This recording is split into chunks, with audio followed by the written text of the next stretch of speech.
Castor for the corner three. Jared Castor hits that three-pointer. Sabi niya si Flores, laro lang ng bata kumatake at 12 na. So now the fronting on Wolverine Sydney. On Wolverine throwing up a triple. Joseph is not known as a three-point shooter. Pero itong si Cross. Hirap papasok ito ng Lindran Heights. Si Andoy Estrella. At may foul na tinawag dito. Just to better complete that backward play. Drops it down low to Ilagan. Ilagan for three. Ilagan is on fire. Long distance three. Ginamitan pa ng bantay. Lista mo na.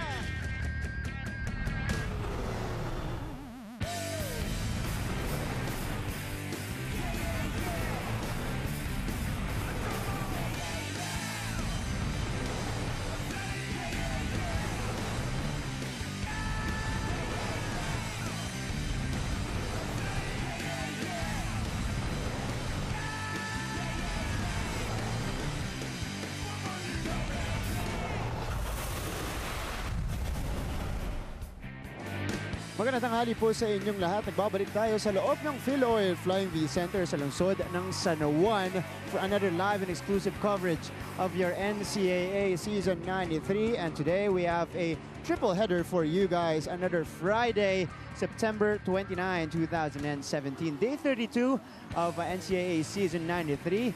As you guys can see, the players already warming up. First up, we have the University of Perpetual Help Altas and the JRU have Bombers for our first game today. Pagkatapos po niyan, it's gonna be the EAC Generals and the Colegio de San Juan de Letran Knights at ang ating ikatlong laro. Rounding up the triple header for today, the league leading and the still undefeated LPU Pirates going up against the streaking San Sebastian College Golden Stags. All important games as we race to our Final Four here in NCAA Season 93. Maraming salamat po sa pagtutok dito sa SNA, SNA HD, the Filipino channel, TFC.TV, and of course, at the #1 sports website in the country, sports.abs-cbn.com. Kasama po ang grade 11 students from the University of Perpetual Help. Ako po si Martin Javier, naglilingkod sa inyo ngayong hapon na ito. Kasama po si Mikey Reyes, aka The Little Slinger now. Iyon na po ang nickname niya. Magandang hapon sa iyo, Mikey. Good afternoon sa iyo, Martin. Good afternoon sa lahat. Nagla-lunch ngayon.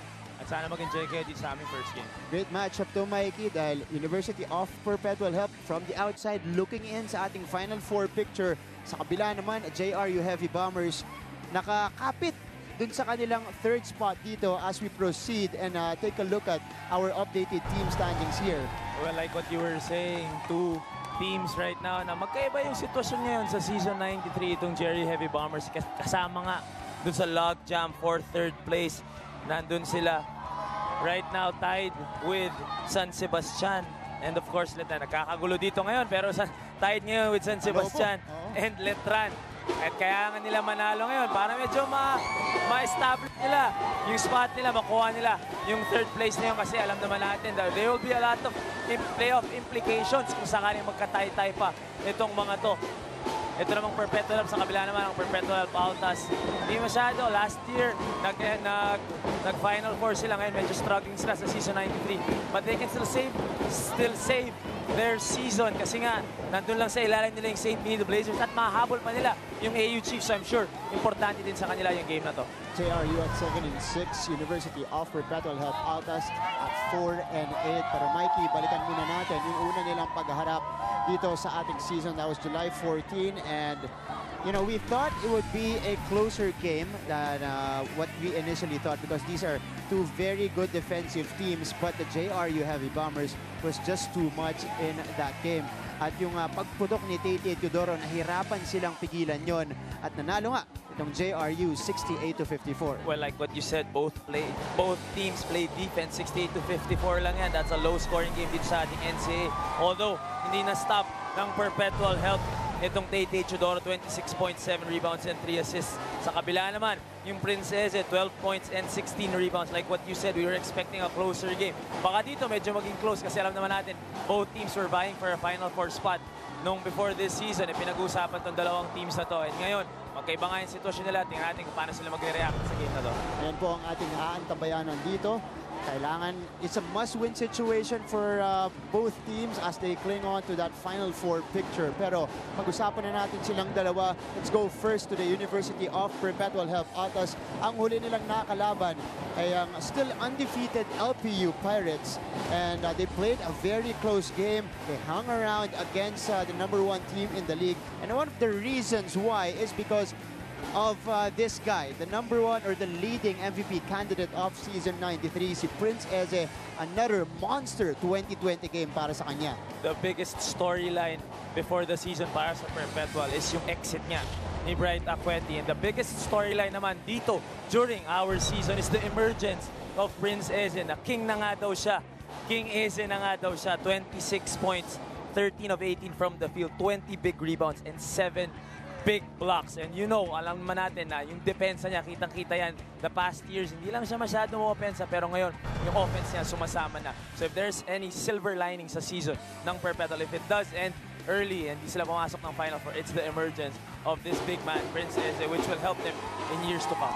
So Prince Eze, #5 in scoring, #1 in rebounding and blocks in the league right now. Looking to duplicate that performance here against the defensive-minded JRU Heavy Bombers. Ang kupunan naman ni Coach Berhel Meneses. Huling nakalaban ay yung #2 team natin, the San Pedro Red Lions. They also played a close game because despite being down by as much as 18 points, humabol sila doon.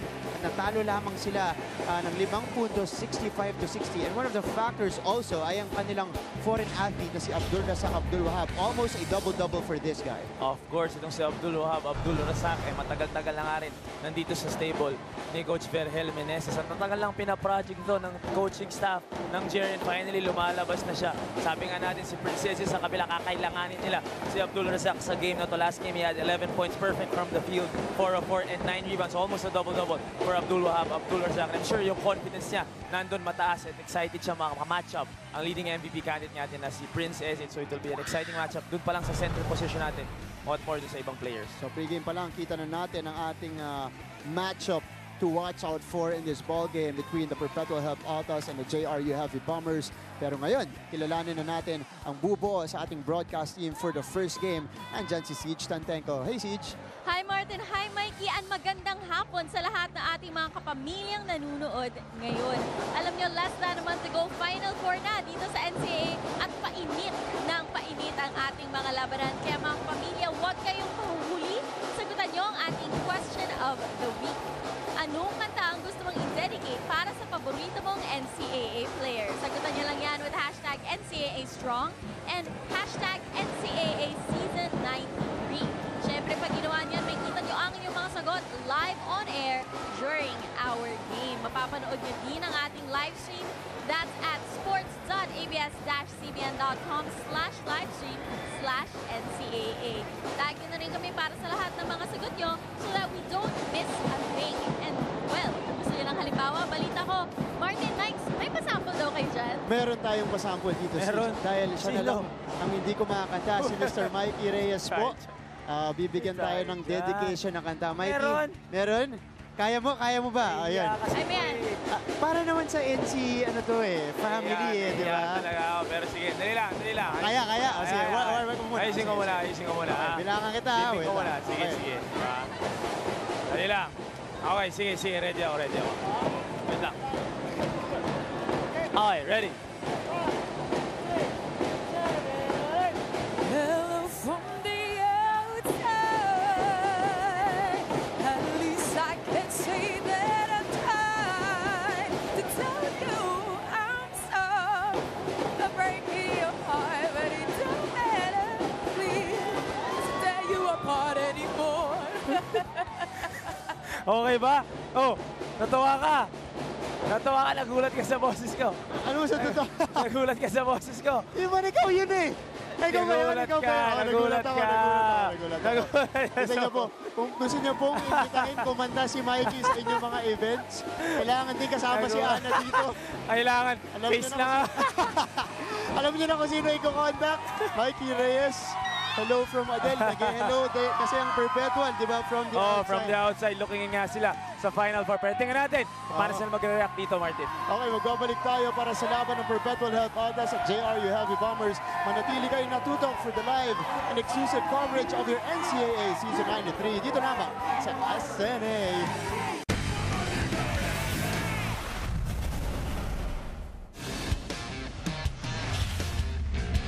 Pido, point guard. AJ Coronel, shooting guard. Gab Dagangon, shooting guard. Romel Mangalino, center. Ezra Prince, center. Carl Bordon, point guard. Jed Mendoza, shooting guard. Gio Lasqueti, point guard. John Grospe, forward. Abdul Wahab, center.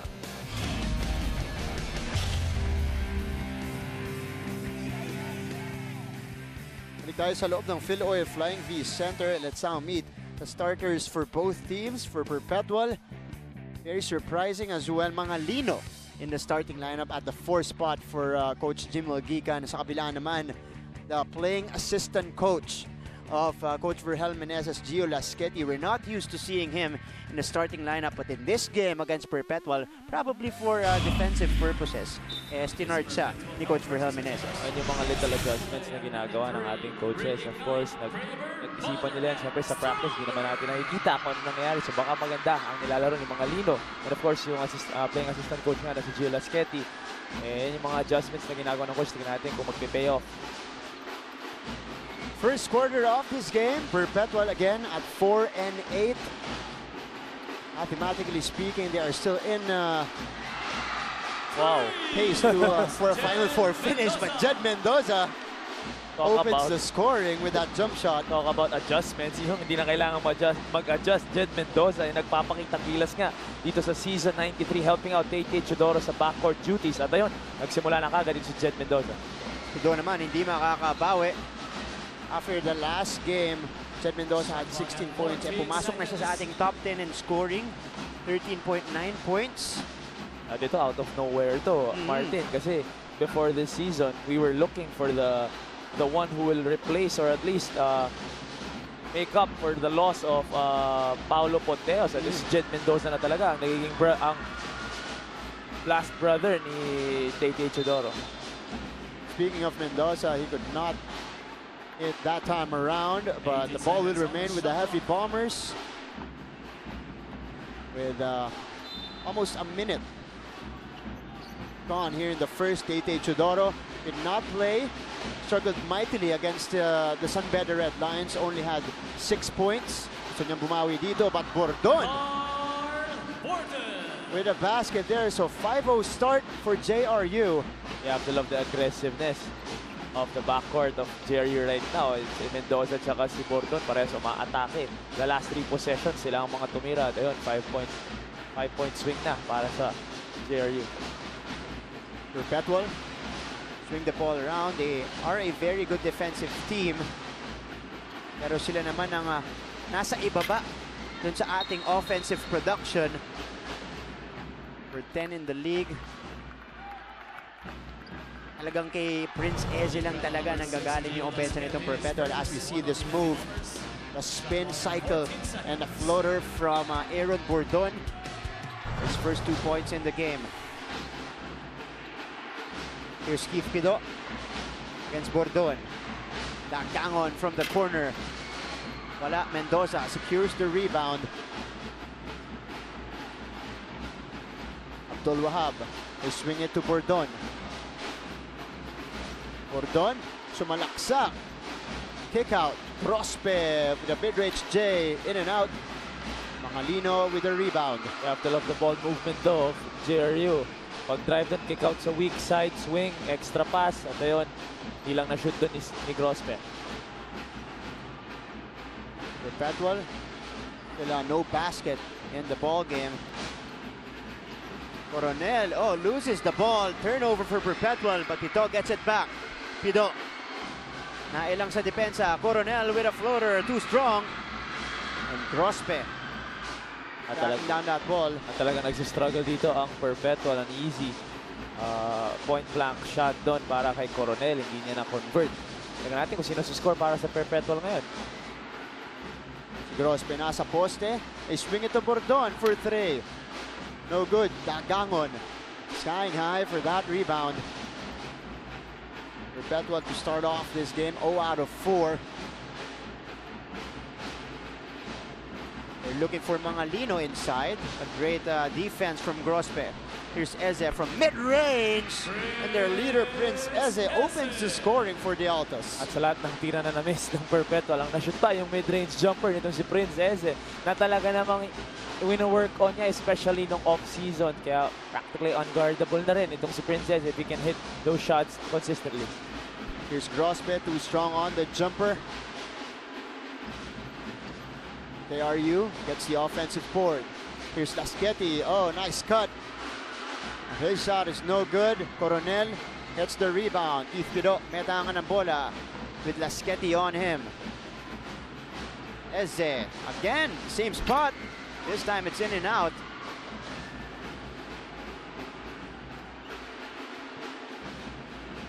Four minutes gone. 5-2 is our score. Grospe with a mini kili-kili shot. Yun ang kakailanganin nila itong si Grospe din. And of course, everyone from the JRU Heavy Bombers kanina pa na-apektuhan yung tira nila because of Prince Eze's presence down low. Pero yun, inatake ni Grospe. Kinikili shot niya at yung 2 points para sa JRU. At start para sa Heavy Bombers, shooting 50%. Dagangon from the corner, in and out. Eze offensive board, but Abdul Razak will get it. And you have to love the gang rebounding of JRU. Nandun sa labas si Abdul Razak. So someone else needed to box itong si Prince Eze out. Tatlo nga yung pumaksak sa kanya and they get that offensive rebound. Here's Bordon off the glass, no good. Abdul Razak Abdul-Wahab with a putback. 9-2 run to start off this game for the Heavy Bombers. We'll be right back after this short break. At nagbabalik ang NCAA Season 93 only here on SNA. Simula noong mag-leave si Coach Nick Omorogbe at the start of the second round, mas naging hands-on ang role ni Coach Jimwell gikan sa pregame ng Perpetual Altas.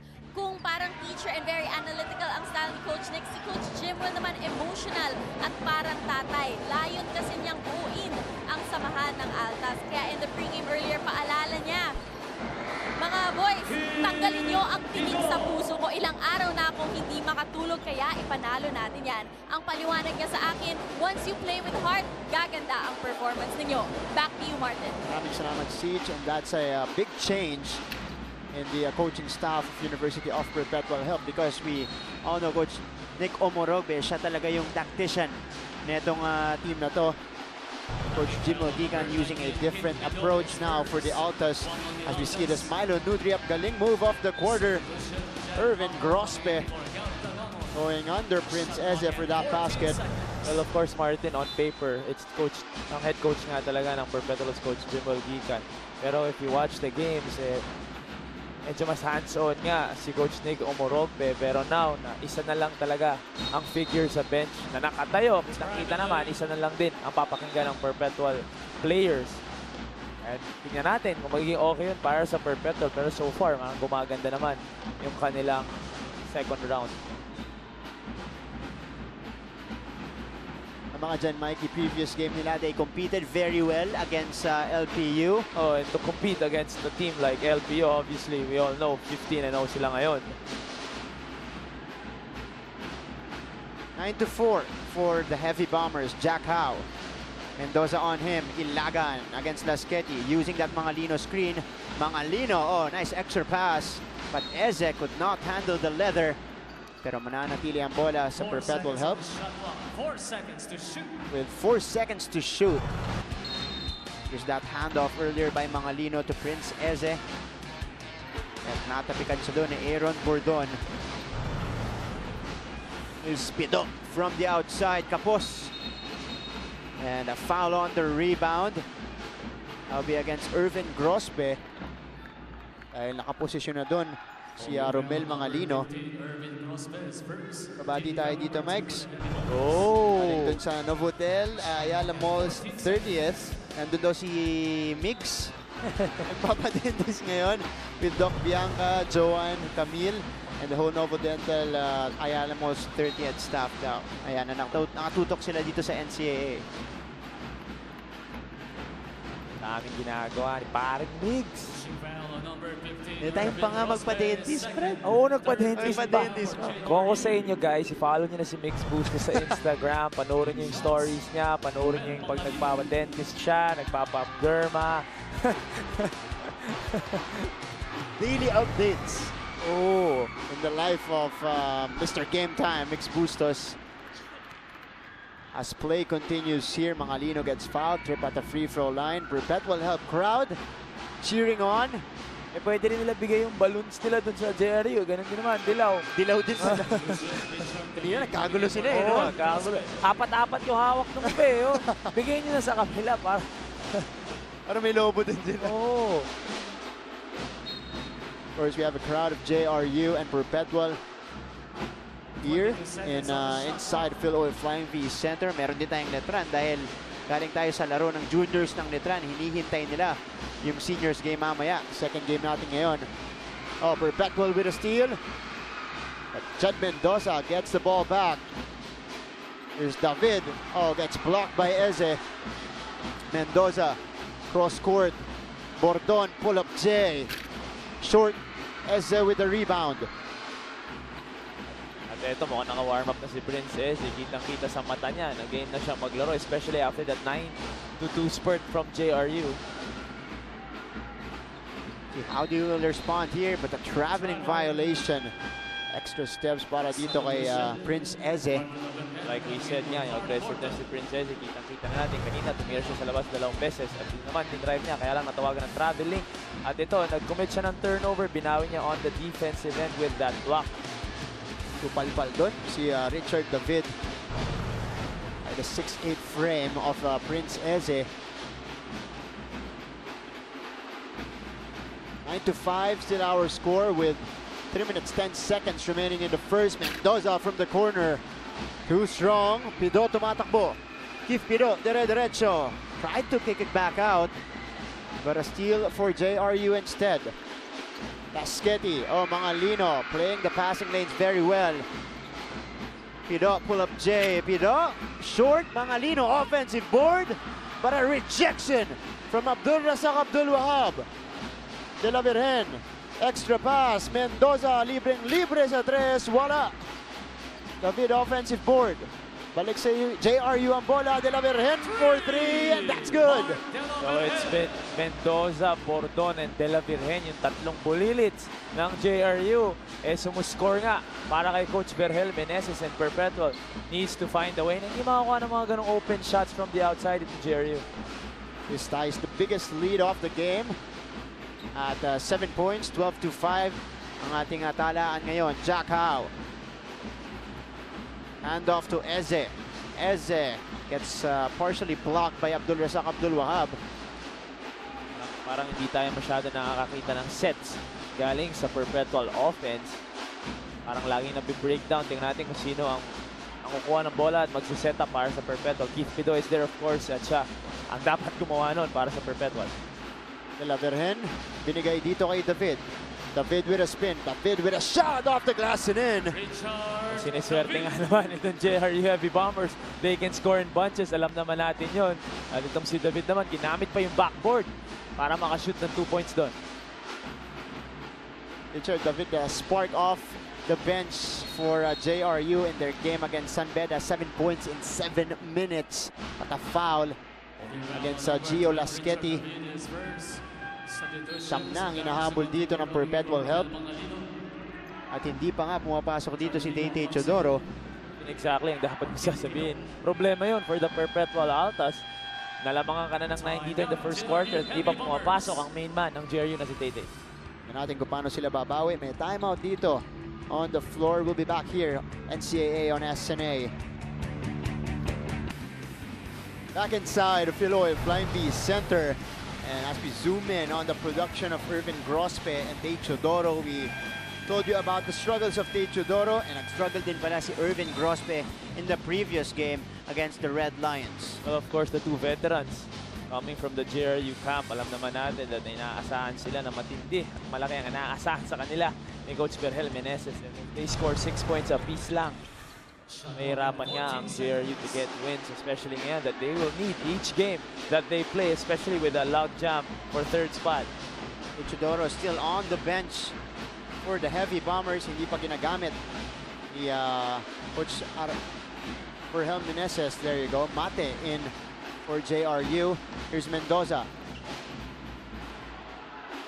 Back outside to De La Virgen. De La Virgen with a spin. He fakes. He sees Mendoza open at the corner. No good. Well, of course, kanina pa natin sinasabi na naghahanap nga ng isa pang blast brother. Itong JRU napapalit. Pero parang wala makakapalit kay Mr. Paolo Ponteos. Iba pa rin talaga ang pinibigay ni Paolo Ponteos. Eh, siyempre, nanonood siya ngayon kaya ako sinasabi to. May konting cooking. Oh, iba talaga. Iba yung JRU nung nandito si Paolo eh. Walang drama ngayon eh. Walang drama yung JRU ngayon eh. This season nung nawala si Paolo. Mas masaya pag nandiyan si Paolo. Para may drama. Oh. Okay. Maalala natin last season, dalawang beses pinataob ng JRU yung San Beda. Paolo Ponteos, pumotok. Kay Paolo yun. In the meantime, De La Virgen extends this lead to 12 with that three-point bomb. 17-5 is our score. Jack Howe, hirap na hirap ang Perpetual. A turnover for them. And that's how we will end the first quarter of play with the JRU Heavy Bombers commanding lead 17-5 after the first Viva perfect shot, perfect selfie coming from this three-point shot. De La Virgen ending the run for JRU very well. 17-5 again, our score. Production for both teams. Prince Eze, only 3 players have scored for Perpetual. Prince Eze with 2, Keith Pido with 2, and Romel Mangalino only with 1 point. 5 points lang ang kanilang skinor in total. Sa kabila, it's Mark De La Virgen with those 2 3-pointers, 6 points to lead the team. Sunod niya si Jed Mendoza and Abdul Razak Abdul Wahab with 3 and 2 respectively. Ayan po ang ating score. Magbabalik po kami for the second quarter of play ng laro ng Perpetual Help Autos and the JRU Heavy Bombers.